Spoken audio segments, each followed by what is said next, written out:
Queridos irmãos, sejam todos bem-vindos. Que alegria estar aqui agora, dando início a esta fase de começo, propriamente dito, da leitura do Bhagavad Purana, o livro de Deus. É a tradução que Swami Tapasyananda fez do Śrīmad Bhagavatam. Não é? Nós que demos início a essa série já há algum tempinho, tivemos todos os capítulos anteriores com a introdução que Tapasyananda Ji fez da sua tradução, explicando para nós o sentido da literatura purânica e um pouquinho especificamente sobre o próprio Bhagavad Purana. Também tivemos uma muito breve, biografia de Tapasyananda Ji, que eu fiz questão de apresentar aqui em honra a este grande professor espiritual, esse grande devoto de Thakur. E eu tenho certeza que aqueles que acompanharam esses vídeos puderam se sentir animados com o momento que vamos realizar agora, que é o começo dessa leitura. Eu, particularmente, como um leitor do Śrīmad Bhagavatam de muitos anos, desde que conheci a tradução feita por Swami Prabhupada, Bhaktivedanta Swami, o introdutor do movimento conhecido como Hare Krishna, que teve um grande trabalho de fazer uma tradução do Bhagavad Purana quase completa, No final ele acabou falecendo e os seus discípulos mais próximos terminaram os skandhas finais. Mas ainda assim ele tinha feito um livro especial, um livro de Krishna, que é sobre os capítulos que ele não traduziu. Então eu tinha o conhecimento desta versão e claro que me beneficiou muito de muitas maneiras, mas também tinha minhas dificuldades com a oferta de Swami Prabhupada e sempre fiquei esperando a possibilidade de poder ler uma outra alternativa de tradução do Śrīmad Bhagavatam. E quando eu fiquei sabendo desse trabalho de Swami Tapasyananda, conhecendo os seus outros livros, todos eles muito voltados a introduzir dentro da ordem Missão Ramakrishna o maior respeito pela literatura devocional. Ele que era um devoto de Thakur e compreendia Thakur pelas vistas do Vishishtadvaita Vedanta. Então eu fiquei muito feliz em poder ter adquirido esses livros e poder fazer esse trabalho. E aqui estamos começando. Minha esperança é que esse trabalho será muito longo, Claro que é Deus que sabe de tudo. Quem sabe, o que Deus nos reserva e quanto tempo Ele dará a cada um de nós fazer as coisas. Mas a minha humilde proposição é, enquanto Deus me der energia, vida, poder fazer aqui esta leitura. Então vamos devagarzinho mesmo, mas tentando saborear o máximo. E eu tenho certeza que todos aqueles que compreenderam já um pouquinho do que é Bhakti vão mergulhar nesta oportunidade. Então vamos, meus amigos, vamos começar a ler. Śrīmad Bhagavad Mahapurana, Skanda, livro 1, prólogo. O primeiro Skanda, livro do Bhagavata, funciona como uma introdução, descrevendo como o Bhagavad Purana foi produzido e se tornou popular. Também aproveita a oportunidade para apresentar a grandeza de Sri Krishna, que é o tema central deste Purana. Isto aqui é ainda Swami Tapasyananda nos apresentando, ok? Então está fazendo o prólogo. A cena se passa em Naimisaranya, onde um sacrifício de fogo prolongado, chamado Satra, está sendo realizado por um grupo de rishis, os sábios. Durante os intervalos de suas práticas rituais, esses sábios questionam Sutta Romacharana sobre temas devocionais. Eles desejam, em especial, saber como o homem pode sustentar sua vida espiritual e devocional. Ou seja, aqui nós vamos ver como o Bhagavad Purana se torna conhecido. O Bhagavad Purana se torna conhecido através dessa narração de Sutta Romacharana. E ele vai descrever aquilo que Sukadeva Goswami, no passado, ensinou ao rei Pariksit, e que vai ser descrito por Vyasa, o autor, não é? Do Bhagavata Purana. Então aqui, o início da coisa é como o Bhagavata Purana toma forma material. Ele é um conhecimento transmitido pelos sábios e aqui vai se tornar materialmente concebido. Como livro, ok? Como escritura. A conversa leva à história anterior do sábio Narada. E em seguida surgem perguntas sobre por que o texto foi ensinado a Pariksit em seu leito de morte por Sukadeva. Isso abre caminho para a narração de diversos episódios ocorridos após a guerra do Mahabharata. Todos vocês já devem ter ouvido falar muito, né?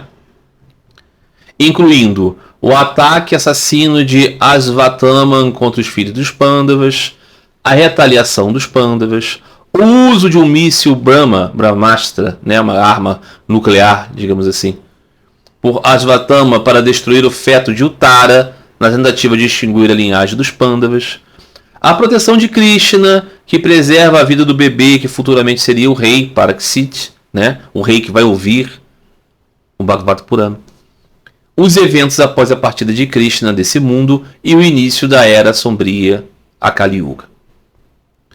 Ou seja, aqui ele está dizendo, né, o que vai se delinear nesse desenvolvimento. Muitas das coisas que eu falei aqui vão parecer assim completamente, né, sem nenhum sentido conhecido por vocês que estão aqui ouvindo, mas isso será desdobrado, né? Tenho em mente que é isso. Um rei que sabe que vai morrer vai procurar os sábios para saber o sentido da vida. Então um sábio narra a ele o sentido. E essa narrativa, né, é o Bhagavata Purana. Muito bem. Em resposta às questões dos sábios, Suta expõe a glória do Bhagavata Dharma, o caminho da devoção ao Senhor. O que é o Bhagavata Dharma? É o caminho da devoção ao Senhor, que pode ser cultivado através do estudo e da prática dos ensinamentos do Bhagavata Purana, os quais descrevem a grandeza de Krishna. Ele afirma que Krishna vive no Bhagavata, pois o texto registra seus feitos e ensinamentos. É por tal razão que Chaitanya Deva, Chaitanya Mahaprabhu, Gauranga, indicava o Bhagavata Purana como a literatura principal. Para os devotos de Chaitanya, o Bhagavata Purana, o Śrīmad Bhagavatam, ele é mais importante do que o Bhagavad Gita. Ele é a literatura primeira. Por quê? Por causa disso. Porque ele vai explicar o Bhagavata Dharma, o culto ao Deus, ao Senhor, a Bhagavan. E vai centralizar-se em Sri Krishna.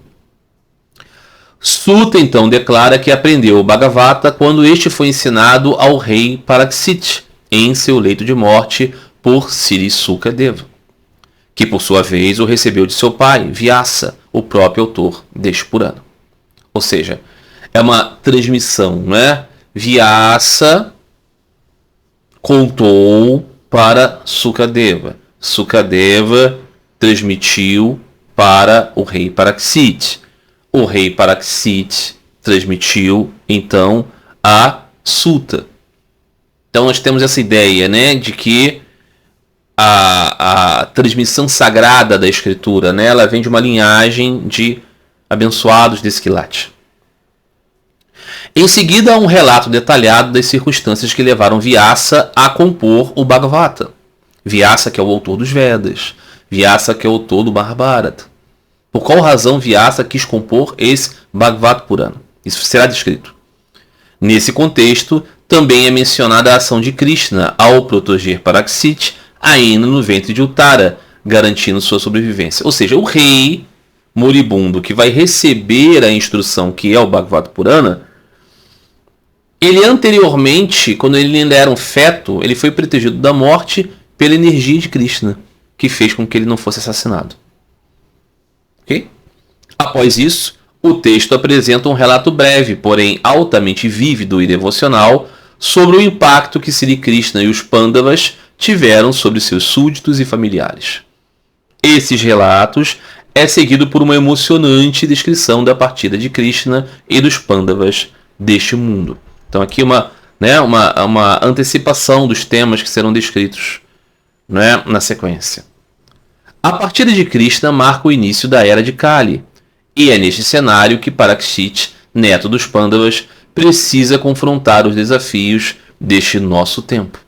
Ou seja, o Bhagavata Purana ele é uma instrução deste nosso tempo, da Era de Kali. Quando Krishna parte, dá início a essa era. Ok? A seguir, o texto descreve o reinado de Parikshit, especialmente como ele conseguiu conter a degeneração trazida pela Era de Kali. No entanto, também é relatado o ato imprudente de Parikshit, que resulta na maldição de um sábio, determinando que ele morreria em breve devido à picada da serpente Takashaka. Ou seja, o rei Parikshit, ele entra numa questão conflituosa com um sábio que o amaldiçoa. Nós vamos entender o que é isso. Porque é essa maldição que vai impor a morte com o dia contado que faz com que ele se motive para buscar a orientação que será a descrição do Bhagavata Purana. Ok? Tudo isso será descrito. E nós vamos então aqui meditar ao longo desta narrativa sobre os significados espirituais sob a luz da lente de Sri Ramakrishna, o que essas coisas maravilhosas, muito simbólicas, muito profundas, muito espirituais, muito devocionais, podem dizer para nós. Ok? Essa vai ser a jornada que vamos ter aqui. Muito bem. Srimad Bhagavata. No enfrentamento da morte, o sábio Suka chega ao local por acaso. Lá no passado isso, ok? Sukadeva Goswami. Suka é como o papagaio, ok? Suka. Aquele que consegue perfurar a fruta madura da devoção, do conhecimento védico. O rei Parikshit, consciente de sua morte iminente, pergunta a ele o que poderia trazer o maior bem espiritual para alguém prestes a morrer. Em resposta, Suka decide narrar a ele o Bhagavata Purana. Então é isso, né? Esse é um prenúncio do livro. Sukadeva Goswami é um sadhu, completamente livre de apegos, completamente realizado. E ele vive na floresta, ele vive em constante austeridade. Ele vive apenas dedicado a amar a Deus. Geralmente as pessoas buscam mesmo os sábios. E aqui esse rei vai até o lugar onde Suka está. E Suka não sabe do que se trata, mas o rei está prestes a morrer, ele sabe disso. Então ele está buscando um conhecimento útil para aqueles que estão partindo. E em resposta a isso, Sukadeva vai narrar o próprio Bhagavata Purana, que foi dado a ele por Vyasa. Embora tenha uma forma introdutória, esse primeiro skanda, esse primeiro livro, foi adicionado como a seção final para completar a narrativa da vida e da glória de Krishna. Pode-se dizer que esta parte foi a última a ser incorporada ao Bhagavata, pois leva rapidamente à libertação espiritual do homem. Em todas essas narrativas é tomado o máximo cuidado para demonstrar a glória espiritual de Sri Krishna e incutir devoção a ele. O primeiro skanda é, na verdade, um complemento do 10º, que trata diretamente da vida de Krishna. O propósito principal deste primeiro livro parece ser exaltar a grandeza de Krishna e gerar devoção a ele. A seção é altamente poética e devocional, sendo uma das mais sublimes de todo o Bhagavata Purana. Ou seja, aqui está indicando que o ápice do Bhagavata Purana vai ser o capítulo 10, onde vai se descrever a lila de Sri Krishna, e aqui é meio que como um prenúncio disso, já no início. Esse livro também reflete o desenvolvimento da literatura Bhagavata, especialmente na famosa declaração Krishnatu Bhagavan Svayam, que tem um significado especial nesse contexto. O que significa isso? A literatura Bhagavata é literatura sobre o Senhor, mas é sobretudo sobre o Senhor Krishna. E essa declaração, Krishnastu Bhagavan Svayam, tem um significado muito próprio dos devotos, para os devotos de Krishna. Muito especial. Swami Tapaciana vai explicar isso. Enquanto em outros textos Krishna é descrito como um Kala ou Ansha, uma parte do divino, aqui ele é apresentado como o Purnavatara, a encarnação completa, diferenciando-se de todas as demais manifestações divinas. Ou seja, o Bhagavata Purana descreve Krishna como a suprema manifestação de Deus. Em outras expressões, Krishna é um avatara de Vishnu. Aqui, ele é descrito especialmente glorificado. Na introdução desse Bhagavata Purana, Swami Tapaciana explicava que nada mais natural é de que um livro dedicado a Krishna, que Krishna seja especialmente glorificado. Assim como num livro dedicado a Rama, Rama seria especialmente glorificado. Num livro dedicado a qualquer outra deidade, a qualquer outro Ishta, nós teríamos isso, né? Uma exaltação centralizada neste. Swami Tapaciana, então, imprime, né, na sua visão que é esse o elemento que caracteriza a super exaltada devoção de Krishna no Bhagavata Purana, não é? E que nós deveríamos encarar isso como parte desse contexto. Esse trecho marca um momento crucial na tradição Vaishnava quanto ao culto de Krishna, aquilo que passou a ser chamado de Krishnaísmo. Começou a dominar o Vaishnavismo, isso. Todo esse capítulo pode ter sido inspirado pelo espírito do Vaishnavismo, em um estágio mais avançado do seu desenvolvimento. Aqui é o Swami Tapaciana, né, fazendo esse comentário literário, né, a respeito do desenvolvimento do Bhagavata Purana. O volume 1 contém os cantos eskandas de 1 até 4. Não é? Nós vamos começar agora com a leitura propriamente dita. Canto 1, capítulo 1, os sábios de Naimisaranya. Ou seja, esses sábios que estão reunidos na floresta para esse grande sacrifício do fogo. Começa como invocação. Ele, de quem a criação, sustentação e dissolução do universo acontecem, que é tanto a causa material quanto instrumental dele, que é onisciente, que é o único, que tem autodomínio, sendo uma única entidade independente que iluminou a mente de Brahman com a revelação védica, cuja sabedoria é a maravilha até mesmo do maior dos sábios, em quem os mundos, a manifestação dos três gunas, subsistem na realidade sem afetá-lo no mínimo, assim como a combinação de elementos materiais como fogo, água e terra subsistem em suas causas sem mudar sua natureza elementar, em cuja luz de consciência não há lugar para nada falso, nesta verdade suprema meditamos. Que é uma invocação do Supremo Deus. Não é? Eu lia, né? Que é onisciente, que é o único que tem autodomínio. Para dar a entonação correta, né? Que é onisciente, que é o único que tem autodomínio. Não é que seja o único, vírgula, que tem autodomínio, não. É aquele único que tem autodomínio. De todos os seres existentes, este é o único que tem autodomínio. Ou seja, é o único que não depende de ninguém. Todos os outros seres dependem dele. Muito bem. Neste texto glorioso, continuamos, né? Neste texto glorioso, o Bhagavata, que é a composição do grande sábio Vyasa, o tópico discutido é o Dharma, ou a lei da vida dos santos, que são livres das paixões do coração, como luxúria, raiva, ciúme e semelhantes. E que abandonaram todos os falsos valores do mundo. O ensinamento que ele transmite está relacionado à verdade suprema, que traz o bem de todos e remove o sofrimento triplo do homem. Quando há uma escritura como esta está disponível, qual é a utilidade de outros textos? Pois esse texto é em si suficiente para fortalecer a fé e a devoção a Deus na mente dos homens que o ouvem e o estudam com atenção. Então essa aqui é uma descrição do que é o Bhagavata. Então ele é a descrição da lei da vida, que é a busca do conhecimento da verdade suprema, que é incutir fé e devoção a Deus. E aqui está dizendo, né? Este conhecimento é o conhecimento supremo, que supera todos os outros conhecimentos.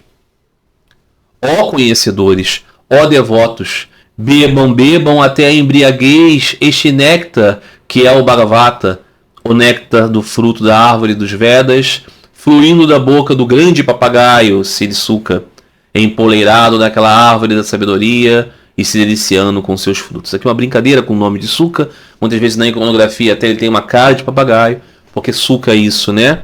Então ele está, né, sugando, né, o néctar do conhecimento.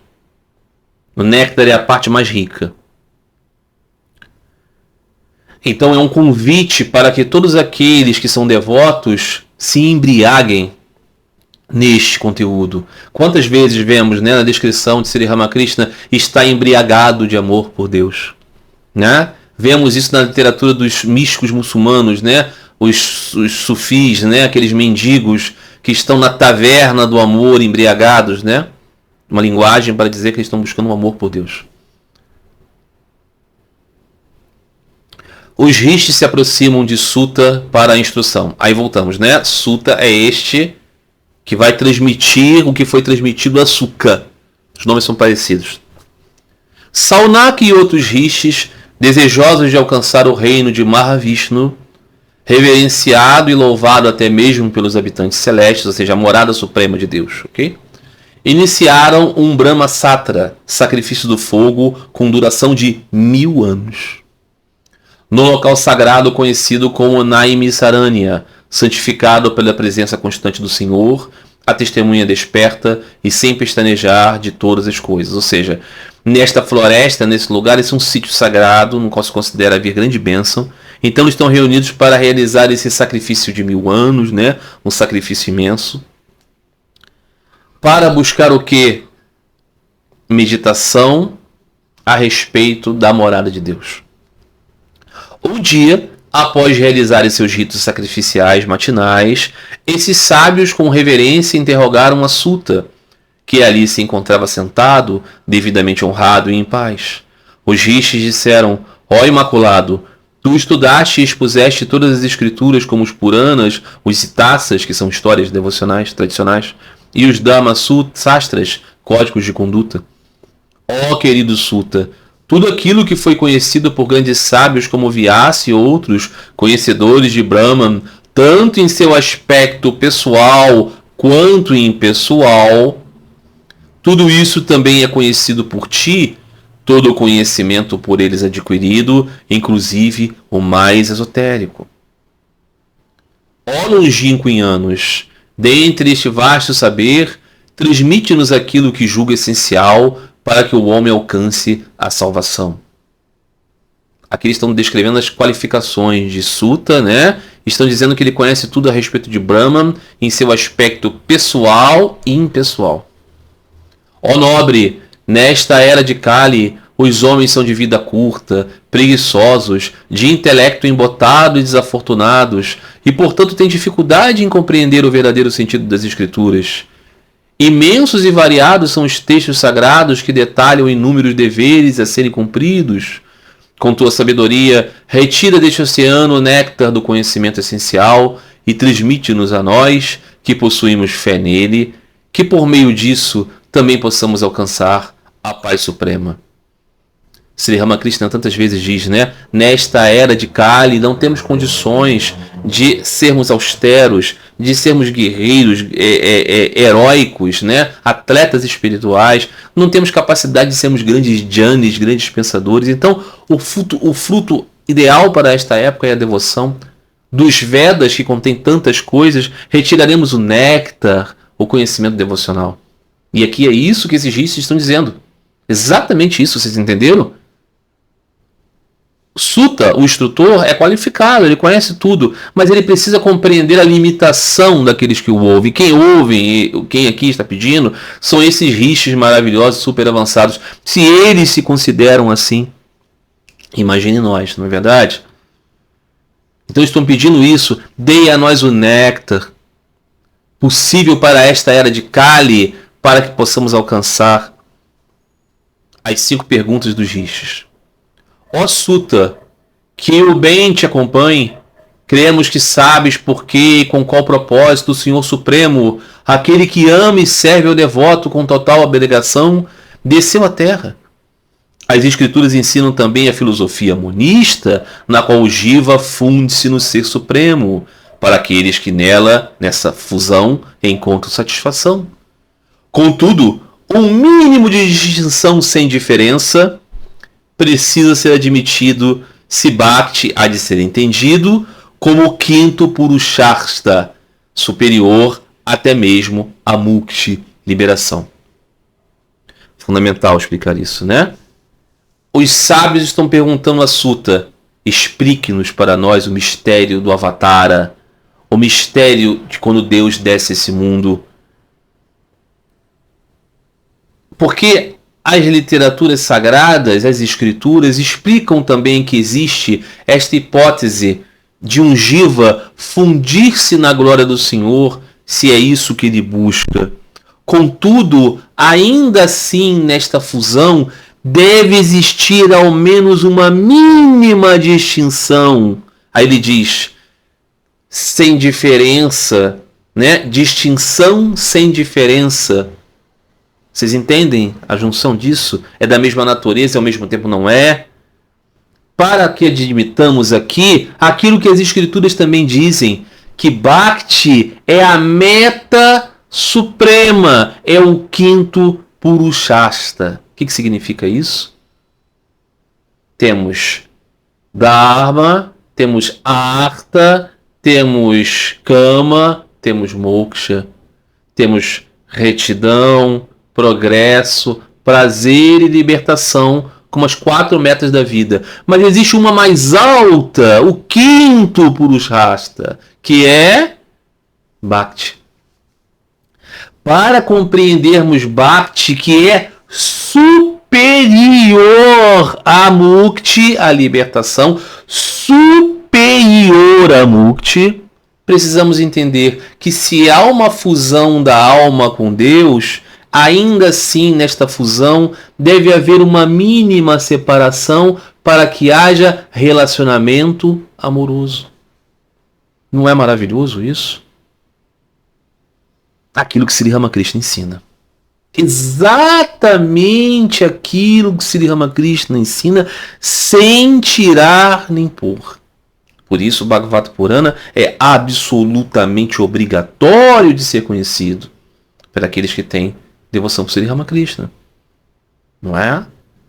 Se você é cristão, os cristãos do Oriente falam num supremo objetivo, que é unir-se a Deus, não é? Unir-se a Deus. Que união é essa? A união do devoto com o seu Senhor chama-se teosis. Teosis é a deificação, tornar-se divino. Mas você se torna o supremo Deus? Não. Mas você se torna da natureza dele, então é uma distinção sem diferença. Não é? Por isso este livro é um livro maravilhoso para todos os devotos. A nós, desejosos de ouvir, narra, por favor, os muitos hinos de louvor compostos por sábios, glorificando suas manifestações especiais, como os Kalas, Brahma, Vishnu e Mahaveshwara, com os propósitos da criação, preservação e dissolução. Ou seja, Mahavishnu, dentro de Mahavishnu tem Brahma, Vishnu e Maheshvara, Senhor Shiva. Caracterizando o que aqui? Caracterizando criação, manutenção e destruição como potências de Deus, partes de Deus, né, como Kalas, né, como essas manifestações do poder de Deus nestas concepções e fórmulas de manutenção do universo fenomenal. Então ele pede, né? Conte-nos para nós os tantos hinos poéticos glorificando essas manifestações. Aqueles que recorrem ao seu nome, ao nome de Deus, ok? Mesmo em um momento de angústia ou desamparo, se libertam imediatamente do ciclo de nascimentos e mortes, pois até mesmo o Deus da morte o teme. Aqui, né, uma indicação a respeito também do tema do Santo Nome, que é um remédio para esta era, não é? O nome e o Senhor são o mesmo.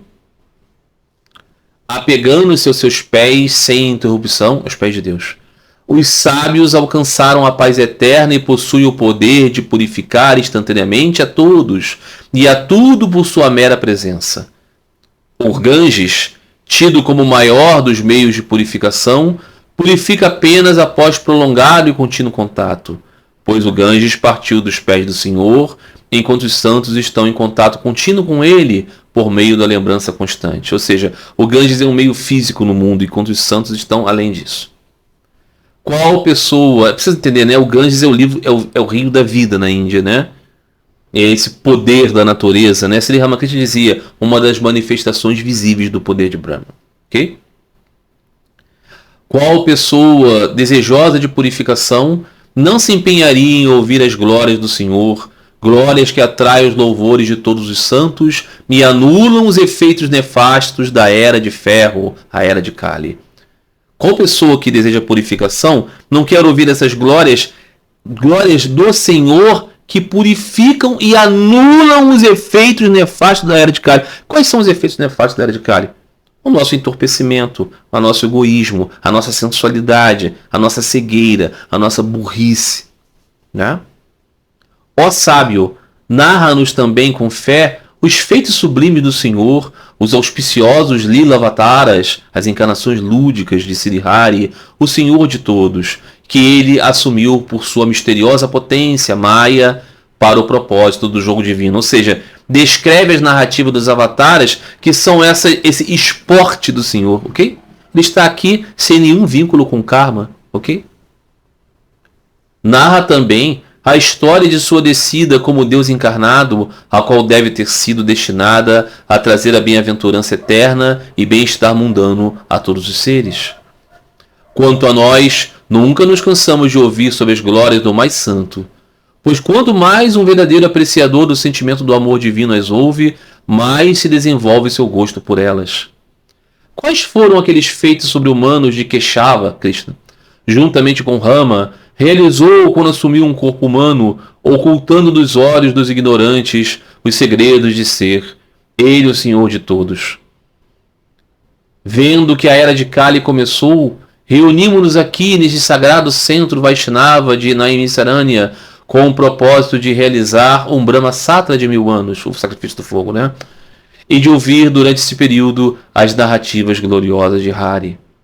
A nós que desejamos cruzar este mar temível de maldade da chamado Kali, que destrói todas as tendências espirituais do homem, tu vieste verdadeiramente como um piloto enviado pela própria providência. Ou seja, neste tempo, nesta era onde é mais difícil se apegar a Deus, eles então estão buscando, né, este sutta, esse guru, como alguém que os guia, né, como um barqueiro, né, um capitão que os leva, né, é melhor capitão, né, de um navio nesse oceano de obscuridade.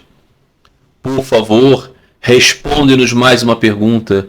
De onde encontrou sustento Dharma, espiritualidade, quando Sri Krishna, Senhor de todos os yogas, amante dos santos e protetor da espiritualidade, concluiu seu jogo terreno e assumiu sua morada eterna? Ou seja, o que aconteceu com a lei do universo quando Krishna desapareceu desse mundo? Quando deu-se início à Era de Kali. Essas são as perguntas maravilhosas destes rishis, que vai dar início à narrativa, não é, do Bhagavata Purana.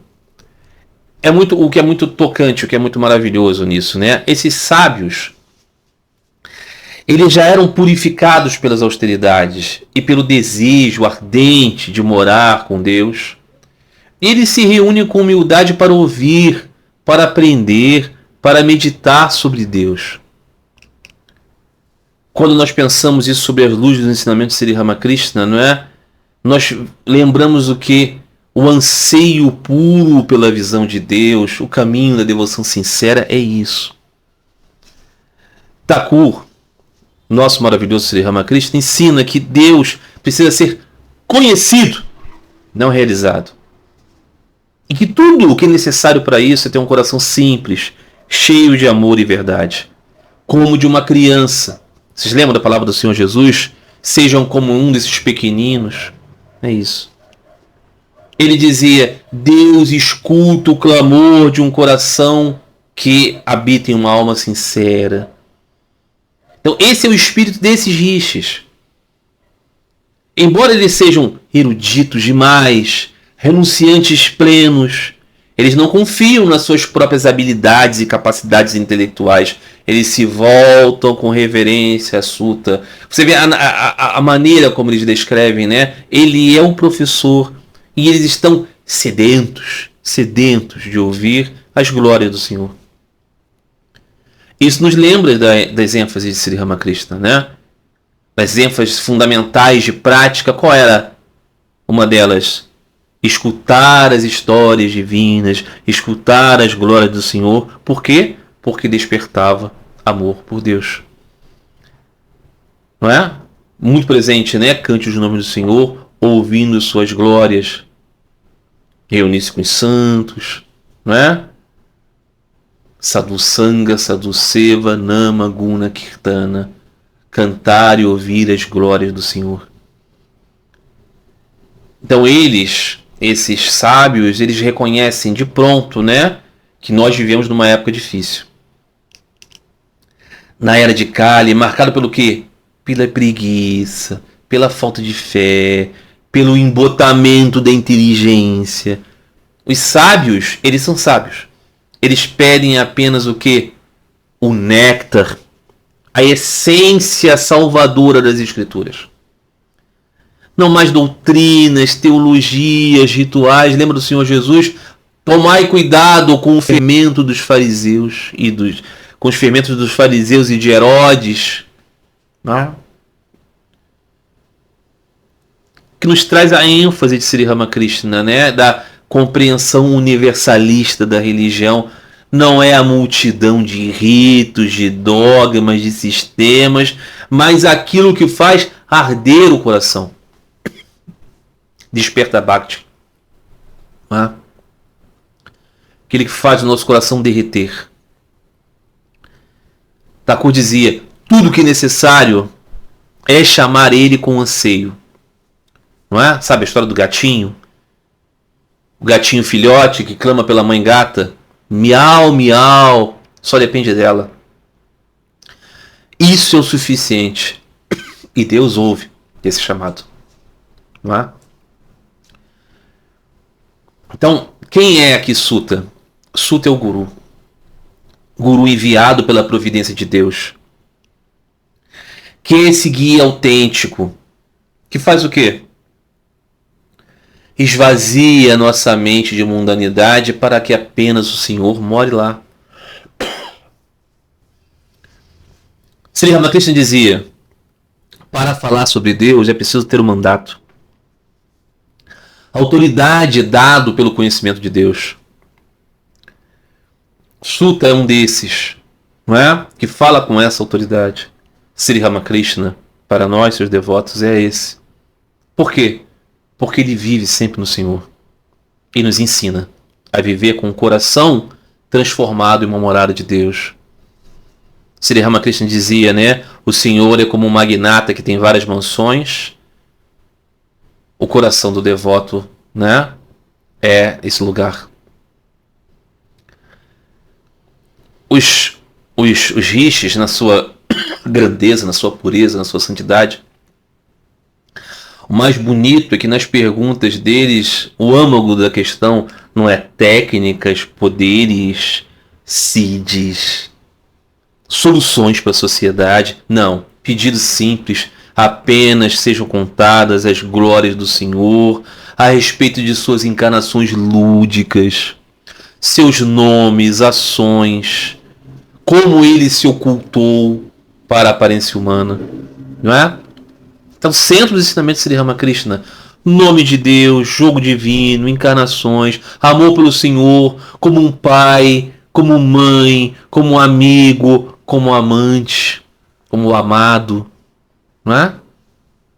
Veja, né, a conciliação profunda que existe entre o conteúdo do Bhagavata Purana e o espírito profundo do ensinamento de Sri Ramakrishna, não é? Depois, no fim, os rishis vão perguntar, né, o que aconteceu com o Dharma quando Sri Krishna partiu, não é? A própria vida de Thakur Sri Ramakrishna Paramahansa nos fala sobre isso, né? Sri Krishna dizia: de tempos em tempos eu venho, tomo uma forma para reacender o Dharma, não é? Para reativar a fé. E Sri Ramakrishna fez o quê? Qual é o sentido da sua vida? Qual é o sentido de sua lila? Apresentar Bhakti viva, a realização direta de um coração incendiado, embriagado pelo amor a Deus. Ou seja, em Sri Ramakrishna nós temos a materialização do pedido da descrição dos rishis. Não sei se vocês conseguem compreender isso, não é? Esse começo do Bhagavata Purana, para aquele que é um aspirante sincero de Bhakti, ele não é apenas assim a descrição de um fato histórico ou de uma coisa ilustrativa, não é? Ele é uma porta de entrada do caminho do buscador sincero. Qualquer buscador sincero do caminho da devoção se identifica e fica feliz com a pergunta desses rishis, não é? Eles são o quê? Humildes, sedentos, conscientes das limitações da humanidade, muito mais que as limitações deles, né? Mas, em todo caso, completamente confiantes na graça divina, como crianças que confiam profundamente na sua mãe. Se escutarmos então esse Bhagavata com o coração deles, com a sede deles, nós vamos o quê? Ter a possibilidade de receber, de ganhar em nossos corações o nome, a forma, os passatempos e o amor por Deus. Fé e anseio reais, não é? Então, como promete Thakur Sri Ramakrishna, Deus se revelará a nós se nós alcançarmos essas virtudes. Então, meus amigos queridos, que a leitura desse Bhagavata Purana, o livro de Deus, seja para todos nós uma oportunidade de potencializarmos a nossa dimensão de anchas, partes do Senhor.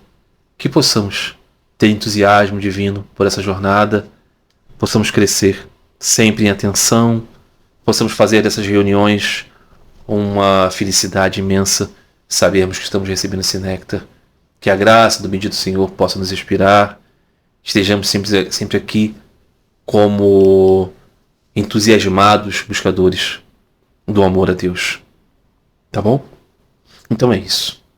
Na próxima semana, se Deus quiser, continuamos nessa leitura. E assim vamos, de pouquinho a pouquinho. Vamos ler um pouquinho e comentar. E assim vamos crescendo no amor e devoção. Um grande abraço a todos vocês. Até a próxima semana. Fiquem todos em paz. Fiquem todos com Deus.